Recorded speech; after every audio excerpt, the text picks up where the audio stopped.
미스터리란 도저히 설명할 수 없는 비밀, 신비, 수수께끼 등을 말한다. 오늘은 모든 미스터리에 대한 해답을 내놓은 책, 소스필드에 대해 이야기해보려 한다.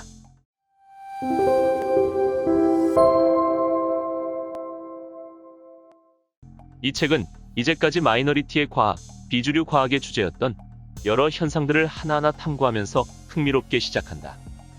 전 세계에서 진행된 다양한 실험 자료와 조사 결과를 통해 소스필드의 존재를 증명한다. 소스필드란 존재하는 모든 것을 존재하게 하는 근원장을 의미한다. 저자는 방대한 자료 수집과 오랜 저술 기간을 통해 최첨단 양자물리학과 고대의 지혜를 아우르는 소스필드의 개념을 정립해냈다. 이 책은 원격 투시, 자각몽, 순간이동, 평행현실, 타임슬립 등의 흥미로운 주제들을 다루고 있다.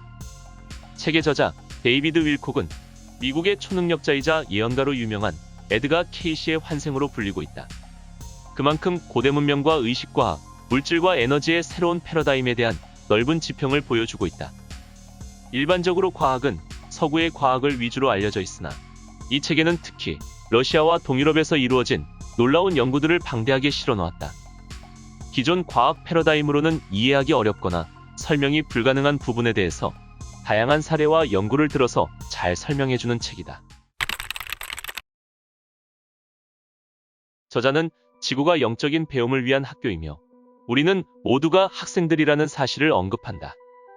의식을 가진 초월 존재임이 틀림없는 우주 자체가 우리를 북돋고 에너지를 쏟아붓고 있다고 한다. 우리는 수천 년 동안 예언된 황금 시대를 스스로 창조하며 그 결과는 거의 상상을 초월하는 것이다. 자기 혐오와 두려움을 버리고 힘은 들겠지만 우리 자신과 다른 사람들 모두가 서로 받아들이고 용서하게 될 때 우리는 세상을 치유한다는 것이다. 그 방법은 사랑합니다, 미안합니다, 용서해주세요, 감사합니다 이다. 신의 지문의 저자로 유명한 그레이엄 행콕은 이 책의 추천글에서 황금시대가 정말로 손에 닿을 듯 가까운 곳에 있다고 했다. 그레이엄 행콕은 저자 데이비드 윌콕이 회의론자와 주류 과학 신봉자들에게 비판과 집중포화를 맞을 것을 예상하면서도 그의 작업 찬사와 격려를 보냈다. 그는 독자들에게 마음을 열고 이 책의 내용 속으로 더 깊이 빠져들어 보라고 권한다. 그러면 우리가 사는 현실 세계란 확고 불변한 것이 아니라 평행우주가 방사한 홀로그램이나 자각몽에 불과하다는 사실을, 또한 의식과 사물은 둘이 아니라 하나란 사실을 이해하게 될 것이라고 한다. 소스필드 책 제목은 공간, 시간, 물질, 에너지, 생명이 모두 소스필드라고 부르는 의식과 지성이 있는 어떤 존재에 의해 실제하고 있음을 이야기하고 있다. 우주는 죽은 비활성 물질로 이루어졌다기보다는 오히려 살아있고 의식을 가진 존재라고 정의하고 이 초월적 지성이 공간, 시간, 에너지, 물질, 생명, 의식이라는 가닥들을 이 장엄한 존재에 하나하나 연결시키고 있다고 한다. 무신론의 이념체제로 담장을 두른 두 소련이 거액을 투자하면서 인간의 마음과 영적 세계를 탐구하고 생명의 신비 현상을 과학적으로 증명하였는데 그런 많은 실험의 신뢰가 이 책에 실려 있다. 식물과 동물과 사람이 주고받는 보이지 않는 마음의 전달, 텔레파시를 연구하고 뇌파와 백혈구 수치 등으로 다양한 실험을 하였다. 동물과 식물과 인간 등 모든 생명체는 서로 마음으로 연결되어 일체의 공간과 시간의 장벽을 뛰어넘어 즉각 감응하는 것이다. 만물과 인체 주변에서 여름철의 번갯불처럼 타오르는 이 생명의 작용력장을 통해 식물과 동물도 서로 통신을 한다는 사실을 밝혔다. 이 책은 1부 마음과 몸, 2부 시간과 공간, 이렇게 두 개로 구성되어 있다. 그 중에서 1장의 내용은 클리브 백스터라는 거짓말 탐지기 선구자의 놀라운 실험이 들어있다. 잎사귀를 태워야겠다는 생각이 든 바로 그 순간 거짓말 탐지기의 기록 바늘이 순식간에 기록지 맨 끝까지 올라갔다. 말도 하지 않았고 식물을 만지지도 않았고 성냥불을 붙이지도 않았으며 잎사귀를 태워야겠다는 뚜렷한 의도를 가졌을 뿐이다. 이 기록으로 내 의식 전체가 바뀌어버렸다는 사실을 말해야겠다. 그때 나는 생각했다. 이 식물이 내 마음을 읽는 것 같아. 사람이 식물의 잎사귀를 태워야겠다고 생각한 순간 식물이 두려움에 떨며 바로 반응을 하는 내용이다. 이런 실험이 여러 번 진행되면서 더 재밌는 실험을 하게 되었다고 한다. 우리는 그저 연기를 하고 있었다. 격렬한 감정이 전혀 없었다. 그 학생은 정말로 식물을 태워버릴 생각이 없었고 정말로 나를 밀쳐버리려고 시도할 생각이 없음을 나는 알고 있었다. 그 식물은 실제로 위험한 상황이 아님을 알고 있었다. 따라서 그 결과로 그래프는 평온하고 부드러운 채로 머물렀다. 이 실험은 앞에 식물이 사람의 마음을 읽는다는 충격적인 사실에서 더 나아가 식물은 마음이 실제 그렇지 않으면서 연기를 하면 그것까지 들여다보고 있다는 것을 알아낸 것이다. 여기서 한때 유명했던 물은 답을 알고 있다의 저자 에모토 마사루의 실험을 떠올려보면 물이 글자나 소리를 인식해 행복을 보여주면 육각형 형태의 결정으로 불행이란 글자를 보여주면 보기 좋지 않은 모양을 보여준 실험을 기억할 것이다.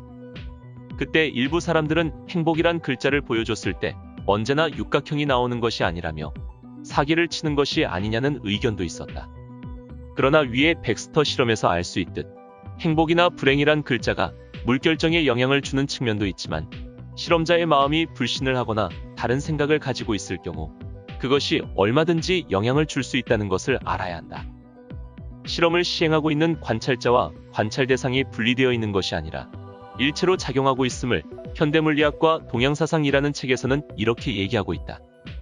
우리가 관찰하는 것은 자연 그 자체가 아니라 우리의 질문 방식에 따라 도출된 자연이다. 관찰자라는 낡은 말은 지워 없애버리고 그 자리에 참여자라는 새로운 말을 집어넣어야 한다. 좀 이상한 의미지만 우주는 참여하는 우주다.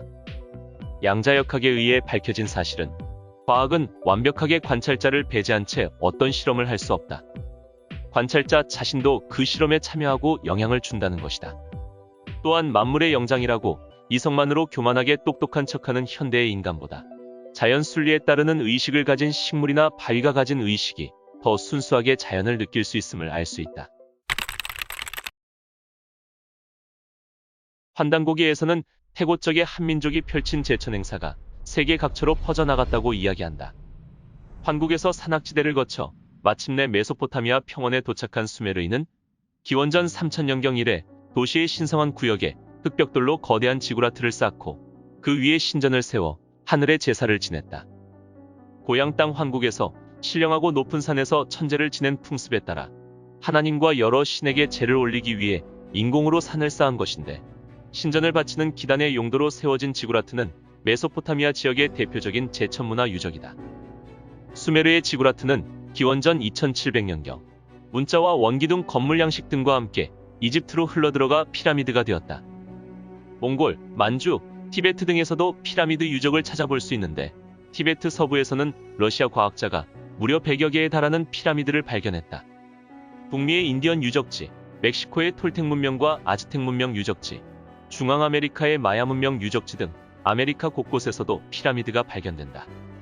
이것은 태고적 인류가 제천문화라는 하나의 공통된 풍습을 갖고 있었음을 시사한다. 환국시대에 시작된 제천문화가 동북아는 물론 지구촌 곳곳으로 퍼져나갔으니 천제는 한민족과 인류 공통의 태고적 문화행사여 인류의 원형 문화인 것이다. 그런 피라미드를 연구한 러시아 과학자들의 연구는 지구와 생명을 보호하는 피라미드의 미지의 힘을 발견한 고대인들의 해안에 감탄을 보내고 있다. 약 7,000명의 사람들이 모여 사랑과 평화를 위해 명상을 했더니 전 세계 테러리즘 활동이 72%나 감소했다는 실험 결과가 있다. 그런데 러시아에서 이루어진 실험에서는 피라미드들이 어떤 인위적인 개입도 없이 범죄 행동에 명상과 비슷한 영향을 준다고 한다. 피라미드에 관한 과학적인 여러 시험 몇 가지를 정리해보면 이렇다. 체코 프라하의 무선공학자인 카렐 더발은 판지로 만든 피라미드 형태의 구조 안에 넣은 무딘 면도날이 날카로워진다는 것을 발견했다. 피라미드 안의 면도날 이야기는 미스터리 과학이라고 책이나 방송에서 종종 보곤 했다. 그런데 러시아의 피라미드 연구들에서 놀라운 결과가 발표되었다. 모스크바 국방공학자 알렉산더 골로드 박사는 러시아와 우크라이나에 커다란 피라미드들을 짓기 시작했다. 2001년까지 서로 다른 8곳에 17개의 피라미드가 만들어졌고 2010년까지는 50기가 넘는 피라미드들이 만들어져 왔다.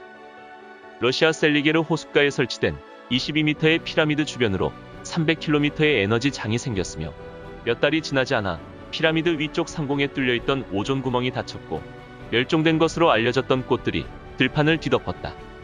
저자는 피라미드야말로 지구 위에 세워진 가장 놀랍도록 진보한 기술이었음을 깨달았다고 한다. 피라미드들은 내내 그곳에 서서 우리가 물려받길 기다리고 있었지만 우리가 그런 진보한 기술을 알아보지 못했던 것은 우리의 무지 때문이었다고 한다.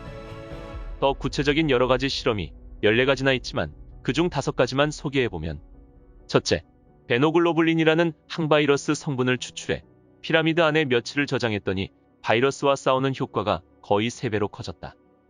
둘째, 러시아 의학 아카데미의 에고로바 박사는 발암물질을 먹여 암이 발생한 쥐에게 피라미드에 두었던 물을 주자 종양이 눈에 띄게 줄었다. 셋째, 골로드의 연구진은 파종 전의 작물 씨앗들을 피라미드 안에 1에서 5일 동안 넣어두었다.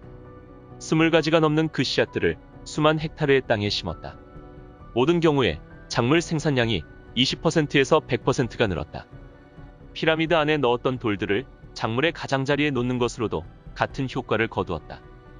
넷째, 모스크바의 라멘스키 지구에 12m 높이의 피라미드가 들어서자 그 전에 비해 밀의 생산량이 400% 늘어났다.